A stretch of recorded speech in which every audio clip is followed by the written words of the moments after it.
What's up, space pirates? This is your admiral, the Dread Pirate Dr. Disaster, and it is extremely gratifying to watch as once again the people who try to shove agendas down gamers' throats get rejected. Get that nasty shit out of my face! When Marvel's Spider-Man 2 originally released on the PS5, the gaming world was in a different place than it is right now. Gamers had just started to rise up against the progressive shit that we see in games back then, but Gamergate 2 hadn't happened yet. People hadn't yet rallied together in the way that they have for the past year. These days, Cabrutus Rambo's Sweet Baby Inc. detected curator list on Steam is currently sitting at just under 500,000 people signed up for it, after game journalists went so far out of their way to squash it. The Barbra Streisand effect took hold. When people are told not to look at something, they do, and gamers flocked to this cause. The more you tighten your grip, Tarkin, the more star systems will slip through your fingers. With all that context in mind, Spider-Man 2 was just released on PC, and it is well known that Sweet Baby Inc. worked on that game, and it is chock full of progressive nonsense made for a modern audience. A little over 2 years ago, the original Insomniac Spider-Man game was released on Steam, and this is the Steam chart for that game, with approximately 66,000 concurrent players playing that game at its peak. Pretty healthy release for a game that had been on the PlayStation for a few years already, but this is the max concurrent player count for Spider-Man 2, which released yesterday. Oh, dear God, no! The fruits of gamers' labor are being laid bare for all to see, and it's a glorious thing to behold, no matter how many times they call us ists and phobes and all those other words that have damn near lost all meaning because of their wild overuse. No matter how much they invoke those terms, they cannot force us to buy this game, and they damn sure aren't convincing us. Even though Sony has recently capitulated on something that we have been asking for on their PC releases, which I'll talk about in a few minutes here, but even that was not enough to get gamers on board. We reject the likes of Sweet Baby Inc. completely. A new power is rising.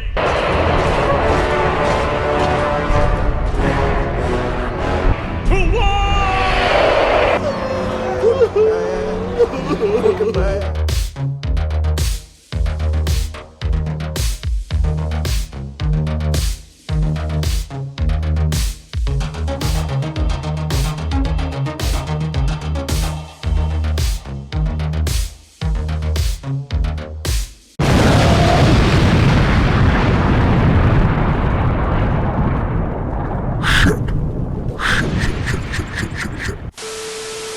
Alright, me hearties, make sure you hit the like button on this video and subscribe to the channel if you haven't already, and also, don't forget to follow me over on X, where my handle is Dr. Disaster 1. But anyhow, let's talk about the Spider-Man 2 release and the fact that it has so far only hit a peak concurrent player count of about 18,000 players. That is just a hair over 25% of the max of the original game, which goes to show you just how weak sales typically are for games that feature progressive political garbage, like the pride flags that they made a big deal out of when the game came out. Now, keep in mind that we are entering into the weekend, and it's likely that the max concurrent player count for this game goes up a bit during the weekend, but it's unlikely to go up that much.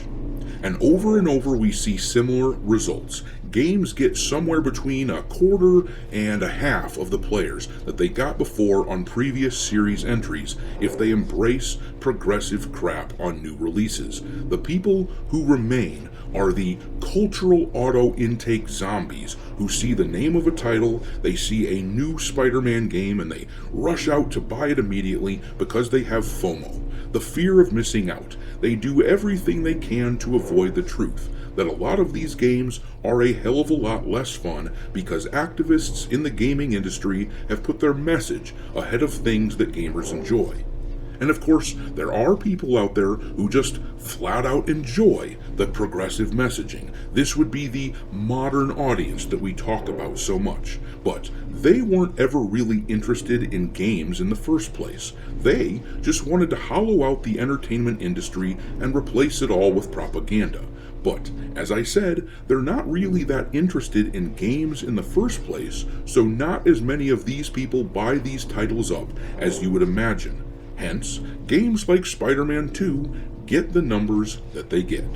Now, as I said before, Steam users recently got a big win for PlayStation games. Sony just came out and told us that you are no longer required to sign in to the PlayStation Network in order to play a bunch of their games moving forward. This, as you may recall, was a source of massive consternation among Helldivers 2 players last year. A bunch of Helldivers 2 gamers dropped that game when they were forced to use a PSN account to play it, which is really problematic for some people who live in countries where PSN is banned. It was a whole big thing for a while, and this announcement that Sony was moving away from that practice of requiring a network sign-in on Steam, that announcement was definitely designed to give Spider-Man 2 a boost based on when this announcement was made, but it clearly didn't work. Hiring Sweet Baby Inc., the consultancy agency that has been associated with woke identity politics in games, is a poison for a game's sales these days.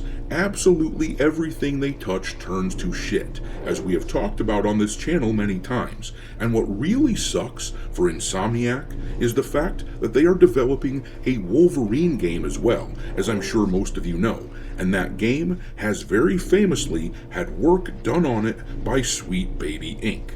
And as a result, a large chunk of gamers are going to avoid the hell out of that game as they seem to be doing with Spider-Man 2. Last year, this image, along with a few others, leaked from the Wolverine game. This is supposed to be Jean Grey, though I will forgive you if you couldn't tell from the horrendous design of it. It looks as though this studio is hell-bent on continuing whatever it is that they did with Mary Jane in Spider-Man 2, where, as you can see here, they changed Mary Jane into a homely-looking woman. And also, just like in Spider-Man 2, where there are Mary Jane missions, where you're forced to play as Mary Jane in a game where you were expecting to use Spider-Man flying around New York, but just like that, it sounds as though in Wolverine, you're going to have parts where you have to use Jean Grey.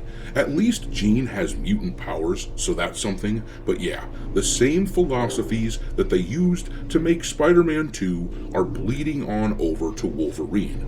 This is most likely why they are dragging ass on Wolverine. Originally, that game was supposed to have been released last year in 2024, but there's been no word on this game for a while, and people are expecting it now to come out in 2026 at the earliest.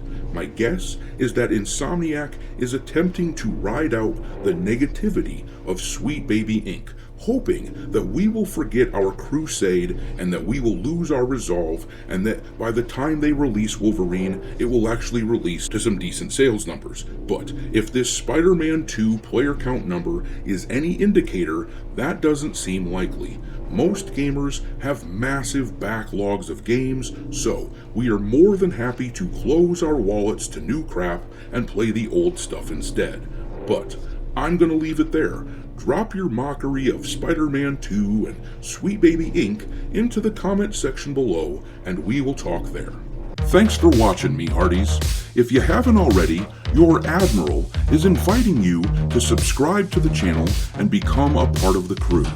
Life as a space pirate may not be glamorous, but there's always plenty of booty.